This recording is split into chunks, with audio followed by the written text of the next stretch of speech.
The Waverly penthouse glittered with chandeliers and the scent of lilies, the kind of perfection only money could buy. Catherine Waverly sat at the head of the mahogany dining table, pearls resting elegantly at her collarbone, a practiced smile fixed on her face.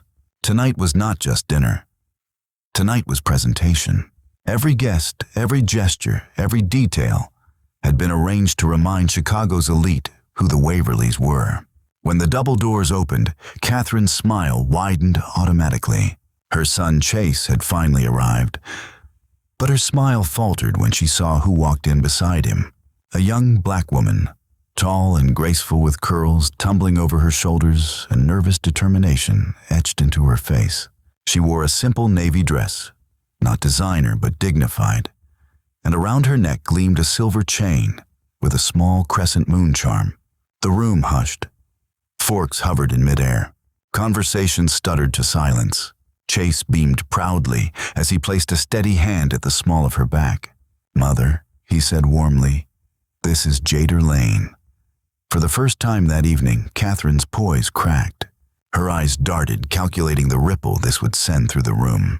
Her son, heir to the Waverly name, had brought someone no one in their circles would have expected. But it wasn't Jader's skin or her modest dress that froze Catherine. It was the necklace. That tiny crescent moon charm glittered under the chandelier's glow, like a shard of memory Catherine had spent nearly 2 decades trying to bury. Her fingers clenched around her wine glass. The last time she had seen that necklace, it had been tucked into the blanket of a newborn she left behind, in a sterile hospital nursery, a night she had sworn never to speak of again. Her heart lurched violently, but Catherine forced her lips into a polite smile. "Welcome," she managed, her voice tight. "Please sit." Jader lowered her gaze, aware of the weight pressing on her. She had felt stares before in school hallways and boardrooms, where she was the only one who didn't belong. But never had she felt scrutiny, this sharp, this suffocating. Chase pulled her chair out gently, his touch steady.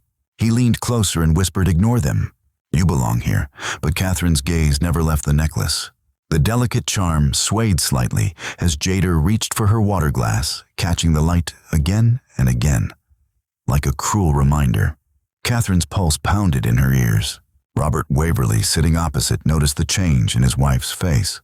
His eyes flicked briefly to Jader, then to the necklace, and a flicker, almost fear, passed across his features, before he masked it with a sip of wine. The dinner resumed in strained murmurs, but Catherine barely tasted the food. Every laugh, every toast blurred around her. All she could see was that necklace and the ghost of a hospital hallway, where she once stood trembling, clutching a decision that had haunted her every day since. She excused herself midway through the second course, rising from the table with a grace that belied the storm inside her.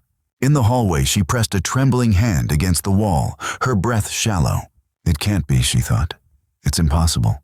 But the necklace said otherwise, and as she steadied herself, she knew the past she thought buried had just walked into her home, alive, breathing, and sitting beside her son.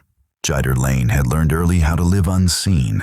The South Side foster homes had taught her that survival wasn't about shouting the loudest. It was about keeping her head down, listening carefully, and remembering everything. By 15, she could cook for 10 children, patch her own shoes, and carry secrets heavier than most adults could bear. But there was one secret. Even she didn't know where she truly came from. Her earliest memory was of the necklace, the crescent moon charm that never left her neck. It had been given to her by a caseworker at Lincoln's shelter when she was just a child. "It was with you when you were found," the woman had said. "Keep it. Maybe one day it will mean something." Jader had clung to it through every move, every broken promise of adoption, every slammed door. The silver had tarnished over the years, but the charm never left her skin.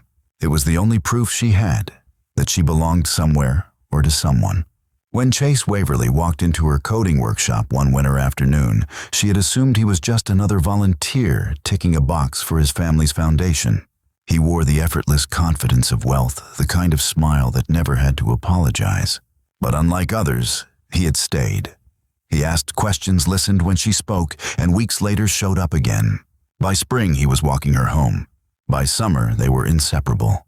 For the first time in her life, Jader let herself believe she wasn't invisible. Still, she hesitated when he asked her to dinner with his parents. She knew the Waverly name plastered on University Hall's hospital wings and every third headline in the Tribune. She knew she didn't fit into that world. But Chase had insisted, his hand warm around hers. "You'll see. They'll love you."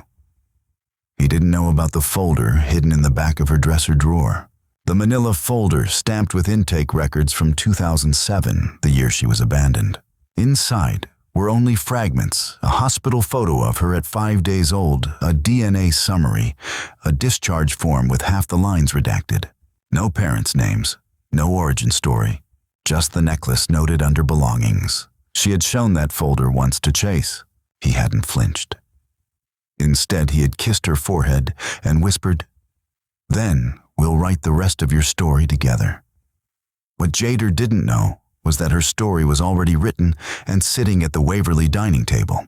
Catherine Waverly had never spoken of her college years in detail. To the public, she was the perfect matriarch philanthropist wife. To Robert, mother. To Chase, the woman who carried grace as if it were her birthright. But behind closed doors, Catherine carried a memory that suffocated her in quiet moments. The hospital room in May 2007. The newborn wrapped in a thin blanket. The silver crescent moon charm she had tucked under the folds of fabric before walking away. She had told herself she had no choice. She was young, frightened, alone. Her parents had arranged the drop at a shelter, told her it was best for the baby, best for the family's reputation. And Catherine had obeyed, though her heart had screamed. She had spent years pretending that night had never happened. She never told Robert. She never told Chase. She buried it beneath layers of charity galas, perfectly pressed pearls, and photo spreads in glossy magazines.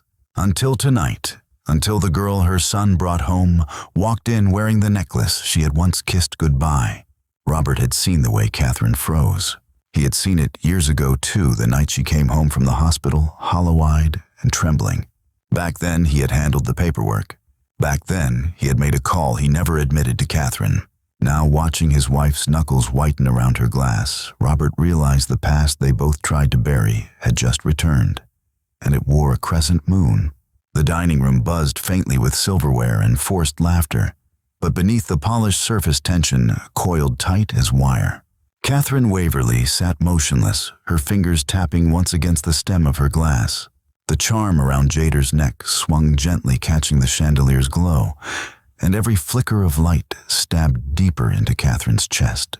Chase, oblivious to the storm building across the table, grinned. "Mother, you'll love Jader. She's brilliant. She's already working on a coding project that could help shelters streamline their outreach. Honestly, she's the smartest person I know." The words made Jader blush. She lowered her gaze, offering a shy smile, but Catherine's throat tightened. Smart, determined, brave. All the things she had once whispered to a newborn before walking away. Robert's fork scraped against porcelain louder than it should have been. His eyes flicked briefly toward his wife, then toward Jader, then back again. He knew. Catherine could see it in the tightening of his jaw. He knew the necklace, and he knew what it meant. Trying to steady herself, Catherine forced her voice smooth. "And where exactly are you from, Jader?" It was casual on the surface, but everyone at the table heard the edge beneath it. Jader straightened, folding her hands carefully in her lap. "South Side. I grew up in the foster system." A ripple moved through the room. Catherine's smile froze. The chandelier hummed faintly, filling the silence, until Chase jumped in. "She's more than where she came from. She's building her own future now." Catherine's lips curved, but her eyes remained sharp.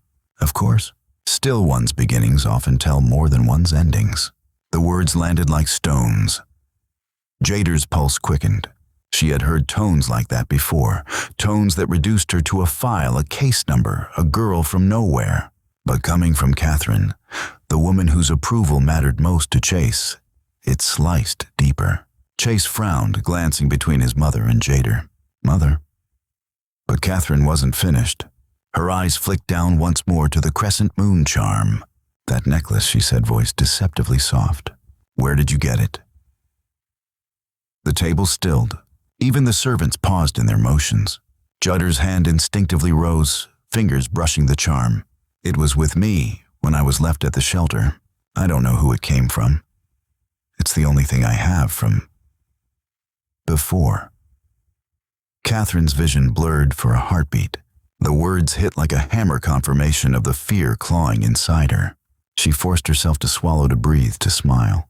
How quaint. The dismissal sliced through Jader. Her cheeks burned hot. She blinked hard, willing the sting in her eyes not to show. Chase's voice rose firmer now. "Enough.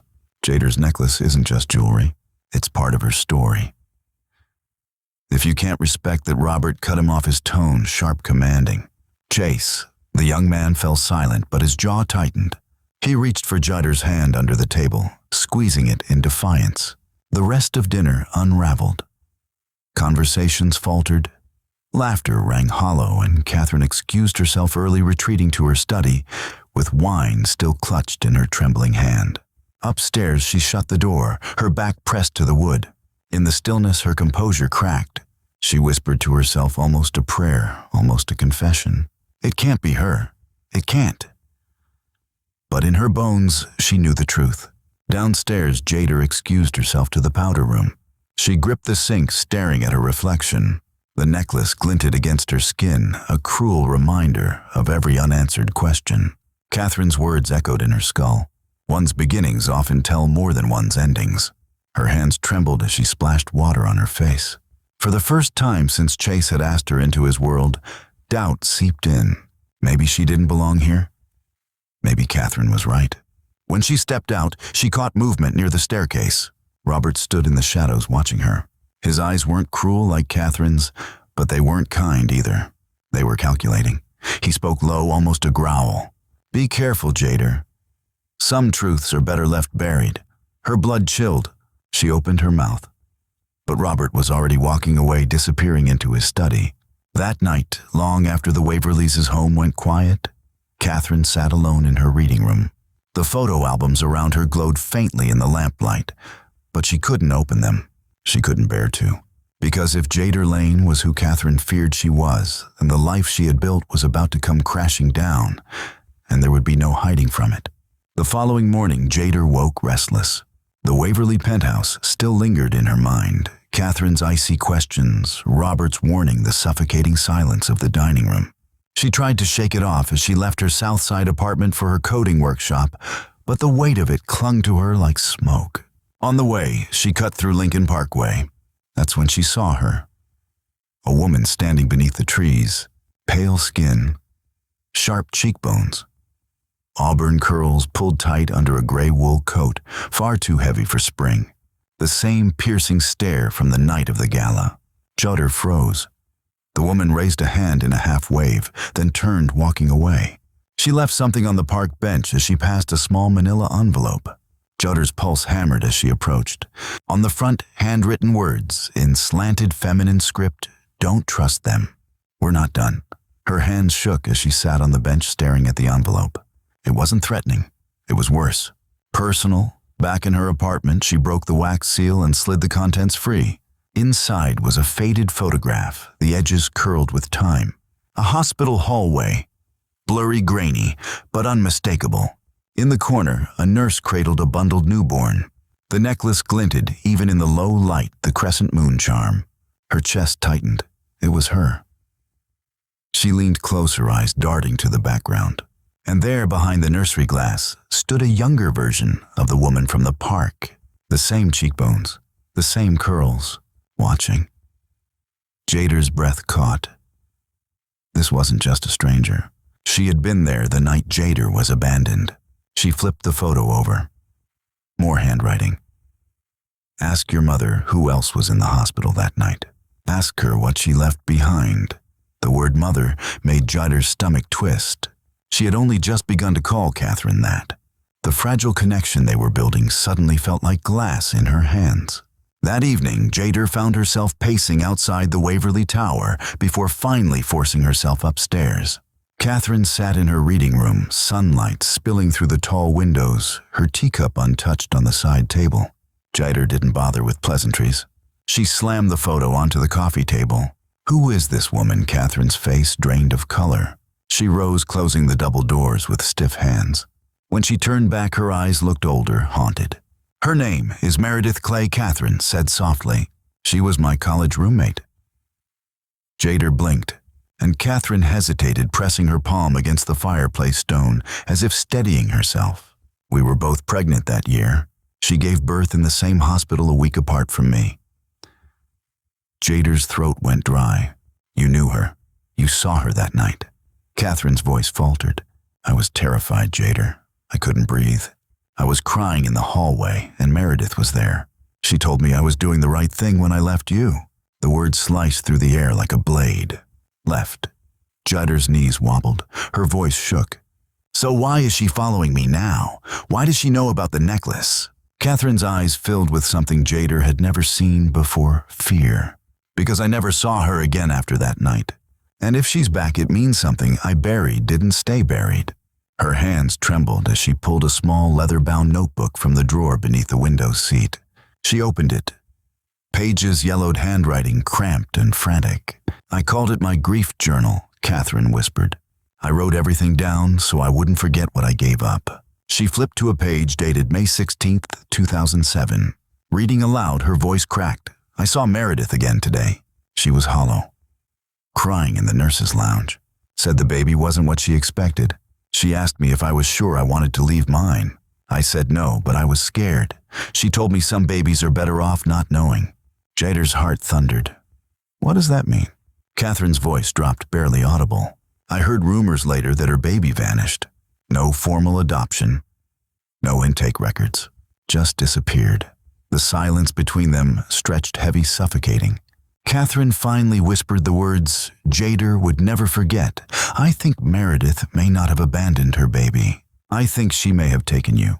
The city was restless that night, neon lights flickering across rain-streaked sidewalks.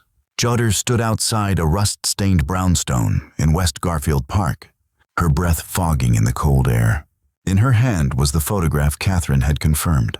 In her chest, questions she could no longer contain. The buzzer crackled when she pressed it. No answer. She tried again. Finally, the door clicked open. The stairwell smelled of mildew and old radiator heat. Her footsteps echoed as she climbed to the second floor. She knocked.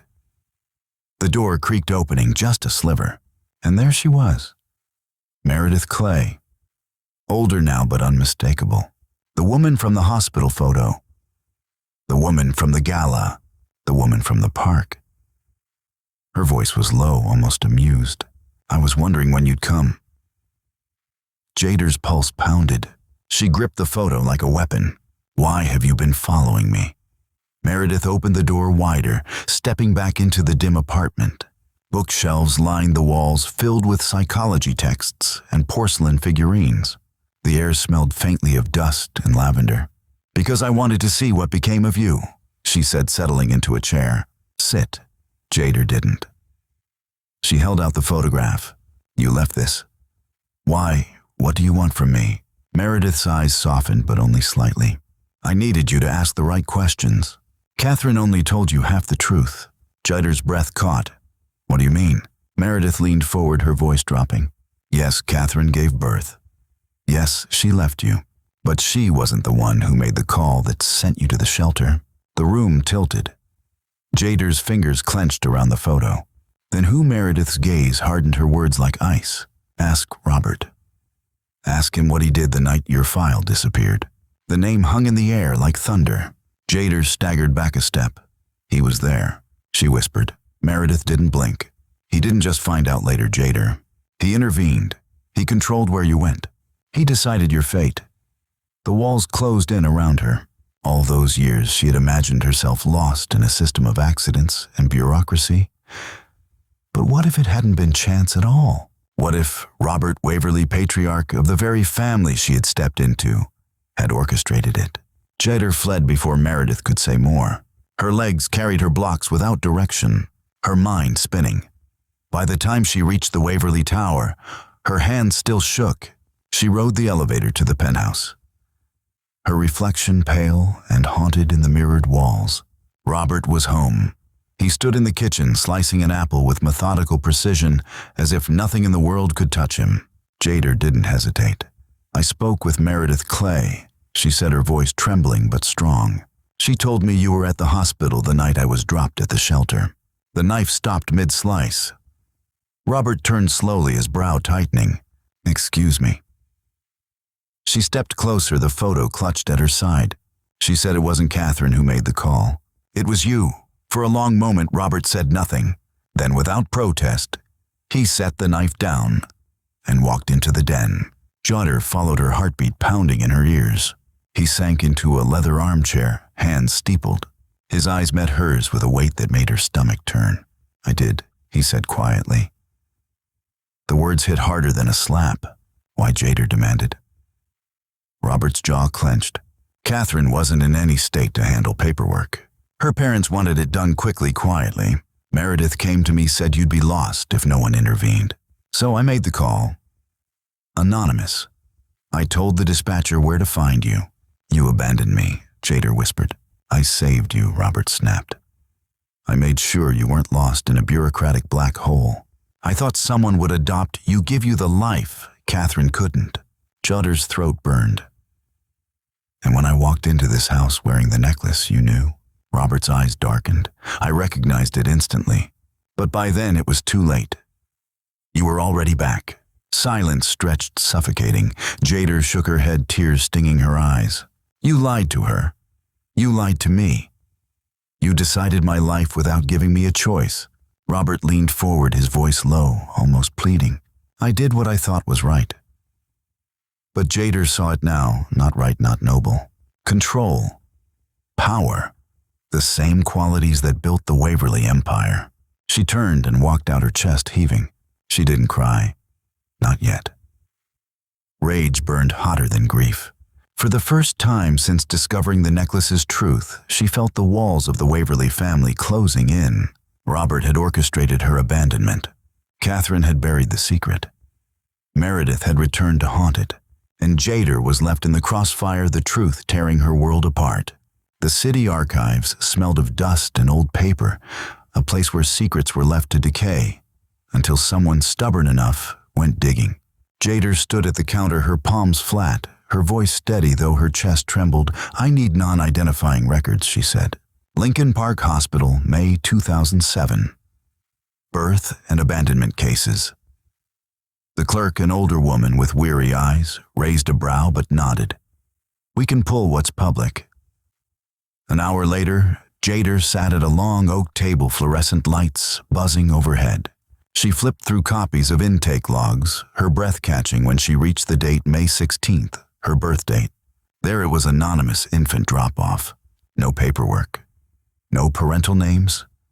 Belongings, one crescent moon necklace. Case closed after 30 days. State custody assigned. Her throat tightened. It was confirmation, not discovery. But then her eyes caught a scribbled note in the margin, contact Clay M. Her blood ran cold. Meredith. Hands shaking, Jader searched the index again, this time for Clay Meredith. One more file surfaced, sealed, dated the same week. Another infant. She whispered the words as she read temporary maternal hold.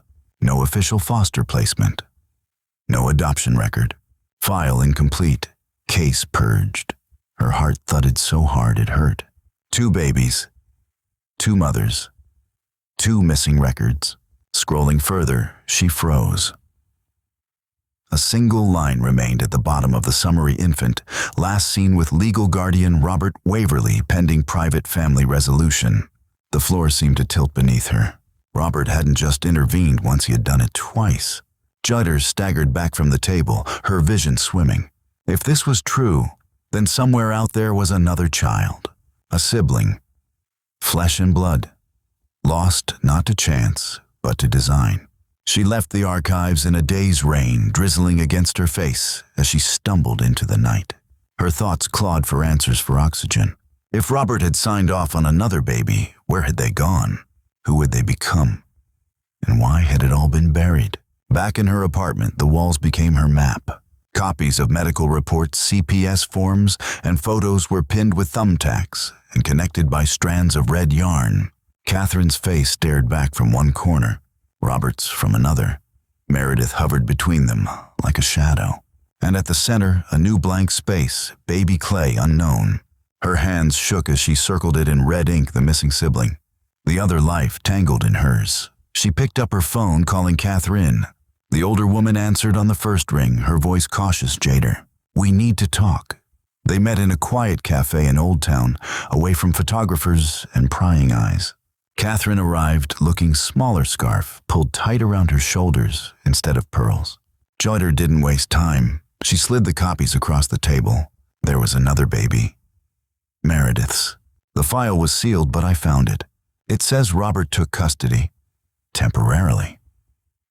Catherine's face drained of color. She shook her head slowly. No. He told me Meredith was institutionalized, that her child was taken into protective care. He swore there was no baby anymore. Her voice cracked. I wanted to believe him. Jader leaned in, her voice sharp. He lied. And I'm not stopping until I know the truth. Catherine's eyes brimmed with something Jader hadn't expected, not disbelief, but fear. Real, raw fear. What are you going to do? She whispered. Jader sat back, her jaw set. I already did it. I submitted a DNA test. Catherine blinked. For who Jader's voice was steady now, almost calm in its certainty. For sibling matches. If that child is alive, I'm going to find them. The cafe seemed to shrink around them, the noise of clinking cups and murmured conversations fading into nothing. Catherine stared at her, her breath shallow. And Jader, for the first time since she'd walked into the Waverly's gilded world, felt something fierce burn inside her. Not shame, not doubt, but determination. The truth wasn't finished, not yet. 3 weeks later, Jader hardly recognized herself. She had stopped attending coding workshops, stopped answering Chase's texts. Her world had shrunk to a single glowing rectangle on her desk. Her laptop screen inbox open, waiting. On a rainy Thursday morning, the email arrived. Subject: DNA analysis results, confidential match. Her pulse hammered as she opened it. She read once, then twice. Probability of full sibling relationship, 99.97%. Her breath caught. It was real. Somewhere out there she had a brother. The report listed his name, Mason Playwells. Born October 5th, 2007. Adopted. Residing in Evanston, Illinois. 35 minutes away. She printed the file, her hands trembling. Hours later, she met Catherine in the library of the Waverly Tower. No words were exchanged at first. Jader simply slid the folder across the polished oak table. Catherine read silently. When her eyes reached the name, her breath hitched. Mason, she whispered. Jader's eyes narrowed. You knew Catherine looked broken, her pearls traded for a scarf, her voice hollow. I heard it once at a fundraiser. Meredith's sister mentioned her niece had adopted a boy from a difficult situation. I never thought you didn't want to think Jader cut in, but I don't care what Robert hid or what you ignored. I'm going to meet him. Catherine hesitated. Do you want me to come? Jader shook her head, standing tall. No. This part, I have to do alone. Jader's legs shook as she walked up the driveway of a modest 2-story home. A bicycle leaned against the porch. Wind chimes sang softly in the breeze. She raised her hand and knocked. Footsteps. The door creaked open. A boy stood there, maybe 15, with soft brown hair and eyes that mirrored her own. He looked at her, curiously cautious, but not afraid. Can I help you? Her voice cracked. Hi, is your name Mason? He frowned. Yeah. Why, a woman appeared behind him, late 40s, kind eyes, protective hand resting on his shoulder. Mason, honey, who is it? Jader swallowed hard. I'm sorry to come unannounced. My name is Jader Lane, and... She hesitated, pulling the folder from her bag, her hands trembling. I think Mason and I might be related. The woman's eyes widened. She took the folder, scanning the documents. Her lips parted. You're Catherine Waverly's daughter. Jader froze. How do you know that? The woman exhaled slowly, pressing her hand to her chest. Because years ago, Meredith sent us a photo. She said Mason's half-sister might come looking one day. She told us to be kind to you. Jader's knees went weak. Mason stared between them wide-eyed. So, you're my sister. Tears blurred Jader's vision. Yes, I think I am. Mason tilted his head, his lips curling into a tentative grin. That's weird, but kinda cool. A laugh escaped Jader, broken by a sob. Yeah, it is. The woman stepped aside gently. Come in. We have a lot to talk about. He darted and laughed. His joy unburdened his spirit, untouched by the weight that had crushed her for years. Her phone buzzed. Catherine's name lit the screen. Jader answered softly. I found him, she whispered, tears slipping down her cheeks. Is he okay? Catherine asked, voice trembling. Jader smiled, watching Mason's laughter dance across the yard. He's perfect. He's home. For the first time, peace settled over her chest. The necklace still hung around her neck, but it no longer felt like a question. It felt like an answer. Because sometimes the family we lose becomes the family we find again. And under the soft glow of a suburban sunset, Jader realized not all broken stories stay broken. The crescent moon necklace, once a symbol of abandonment, now reflected the light of reunion. Moral truth may wound, but it also heals. Family is not defined by power or secrecy, but by love, courage, and the willingness to face what was buried.